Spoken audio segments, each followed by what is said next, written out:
Bonjour à tous, merci de me retrouver sur mon canal Aloha Santé. Cette semaine, nous allons voir ensemble ce que vous pouvez faire pour gérer le syndrome des jambes sans repos.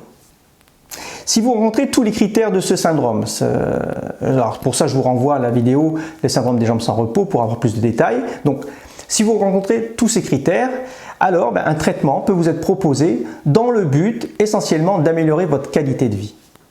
Comme je le disais la semaine dernière, la toute première chose à faire, c'est de vérifier l'absence de carence en fer, qui est relativement fréquente dans cette pathologie.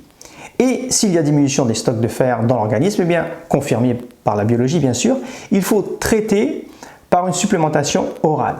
La supplémentation en fer orale est la forme d'administration d'abord la plus simple et la plus sécuritaire.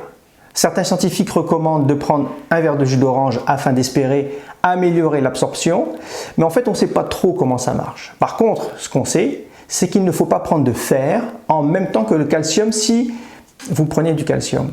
Et en même temps également que les produits laitiers, car ils ont tendance à diminuer en fait l'absorption du fer par l'organisme. Il y a la supplémentation intraveineuse du fer qui est réservée en fait au cas de malabsorption digestive ou d'intolérance à la forme orale. On espère avoir une amélioration des symptômes à peu près 3 mois après le début de la supplémentation en fer. Donc vous voyez que c'est quand même un processus qui est assez lent. Bien sûr, il y aura un monitoring des stocks de fer qui doit être fait aux 3 à 6 mois afin d'éviter l'inverse, c'est-à-dire d'avoir trop de fer dans le corps et de risquer l'hémochromatose. Alors à côté du supplément en fer, vous pouvez également mettre en place ce qu'on appelle les bonnes habitudes de vie. Alors ça consiste en quoi? Éviter la caféine, c'est-à-dire le café et le thé, qui ont tendance à diminuer l'absorption du fer dans l'intestin. Favoriser la diète riche en fer, non héminique, haricots secs, légumineuses, légumes verts, fruits secs, les noix, les graines, les céréales, le grain entier. Toujours dans les bonnes habitudes de vie et pour permettre de lutter contre le syndrome des jambes sans repos, il est conseillé de pratiquer des activités intellectuelles stimulantes, comme par exemple le travail sur ordinateur, d'éviter la dette de sommeil qui a un effet aggravant des symptômes. Et s'il y a lieu, dans ce contexte, il faut rechercher le syndrome d'apnée du sommeil dans le but, encore une fois, d'optimiser le sommeil.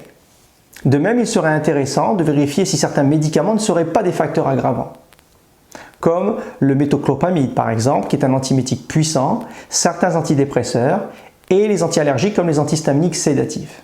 De toute façon, il y a toute une liste qui pourra être contrôlée par votre médecin et éventuellement, il cessera certains médicaments si c'est possible. Et pour en terminer avec les bonnes habitudes de vie, il semble que l'activité physique modérée, les massages, l'application de chaleur, ça va aider à soulager les symptômes dans les formes légères du syndrome des jambes sans repos. Enfin, il reste le traitement médicamenteux. Alors, le but ici n'est pas de détailler le traitement médicamenteux complètement. On peut tout de même dire qu'à part le supplément en fer, s'il y a carence, il y a 2 grandes classes de médicaments qui sont utilisés. Les anticonvulsivants, qui ont en plus la propriété de lutter contre la douleur, l'anxiété, l'insomnie. Mais malheureusement, ils peuvent être responsables de confusion, de somnolence, ça peut donner des vertiges, des troubles de la coordination des mouvements, une prise de poids et même parfois une dépression. Donc si vous êtes sous ce traitement-là, ce sont des signes qu'il faut guetter. Enfin, la deuxième classe, dans certaines conditions cliniques particulières, on peut utiliser les antiparkinsoniens. Alors on utilise les agonistes de la dopamine pour ceux que ça intéresse. Bon, je n'en dirai pas plus, de toute façon c'est votre médecin de famille qui choisira le médicament qui sera le plus adapté à votre situation. Voilà, c'est fini, je pense que les 2 capsules ont en fait le tour du syndrome des jambes sans repos et de sa prise en charge.